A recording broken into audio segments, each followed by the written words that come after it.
Ọ̀túnba ló ń ṣọjọ́ ìbí ọmọ Ogunleye, ẹbí pẹ̀lú ọ̀rẹ́ pátá ẹja lọ́ba yọ o. àrídùnnú lọ Ọ̀túnba ọmọ Ogunleye, àmúyangàn lọ Ọ̀túnba olú ọmọ ni, kórí jẹ́ kó pẹ́ láyé kó má fèyí ṣòpin. Ọ̀túnba Folorunso Ogunleye, oore ọ̀fẹ́ tí ò kọ́mọ̀ ni bàbá fi dá ọ sí, àánú tí ò wọ́pọ̀ ń lórí gbà lókè èèpẹ̀ tó fi jólú ọmọ. Ọjọ́ ìbí rẹ ò gbàbọ̀dè fún ọ láyé ni gbogbo ènìyàn ṣe ń kí ọ kú oríire. Ọkọ obìnrin alálùbáríkà Adémídùn aya Ògúnlẹ́yẹ, orí ti kádùn ọpẹ́ ńlá ló yẹ fẹ́lẹ́dùà lókè.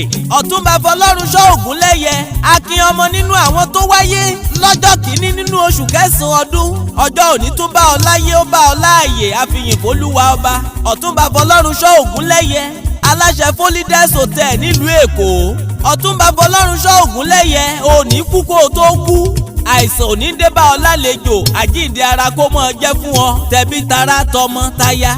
Ó wo Elédùmarè ló ṣe ọ́ láṣíwájú, ó wọ ọba lókè ló ṣe ọ́ lẹ́ni ìlú ń fẹ́, ó wo ọba aṣẹ̀dá ló ṣe ọ́ lẹ́ni ayé ń yẹ. Bó ti ń yẹ ọ́ kò ní yẹ̀gẹ̀rẹ̀ láéláé, ayọ̀ rẹ ò ní pàdé ìbànújẹ́ láyé.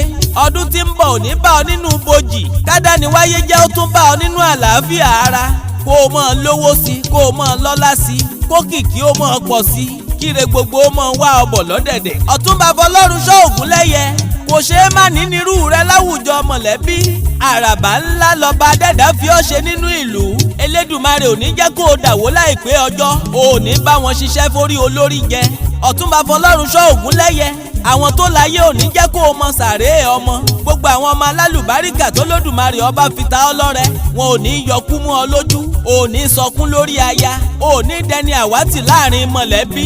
Ìkan pàtàkì lára àràwọ̀ ńlá nílùú Èrìgì yẹn Èkìtì ló jẹ́, ọba òkè ò ní jẹ́ kó o wọ̀ lókùnkùn. Ọmọ eléṣì ojúgbèyàn ọ̀rọ̀ ńlẹ́ o, ọmọ eléṣì agbèrú kọ́mọ yòókò, èsì kọ́sùkú etítù kan mọ̀jànà dípẹ̀, èsì kọ́sùkú etítù kan mú gba ẹyọ ṣe. Ọmọ ọlọ́rẹ̀ ọ̀rẹ̀ káyé, ọ̀nìkáyé ọlọ́rẹ̀ ọwájà ọlọ́rẹ̀ ààrẹ. Ọmọ erin jo kètèrè náà jà, ọmọ erin ṣubú àṣà yòóyò. Ó dára nílé, ó bàjẹ́ lẹ́yìn odi, ó di dandan kó o kéré oko délé, ó ní bá wọn tàjò gbé sájò. Wọ́n wá lè bi yín léèrè wípé ta lẹni tó sọ pé ó níwà ìrẹ̀lẹ̀ ńlọ̀túnba Folorunso Ogunleye, tó sọ pé ó kó ni mọ́ra, pé kì í fojú pani rẹ́, pé afúnni má wo bẹ̀ ni, ẹ má fojo pòjò, ẹ má fojo pòjò omi. Ọ̀gẹ́fìlà Ayọ̀dèjì ńlẹ̀ mi ń jẹ́ ọ̀jọ̀gbọ́n akọrin kéwì pèdè bí ẹni jẹ̀kọ́ yangan. Mr. Ìlérí Àṣẹ ló sọ wípé Ọ̀túnba Folorunso Ogunleye, ìgbà ọdún kan ni fún ọ lókè èèpẹ̀.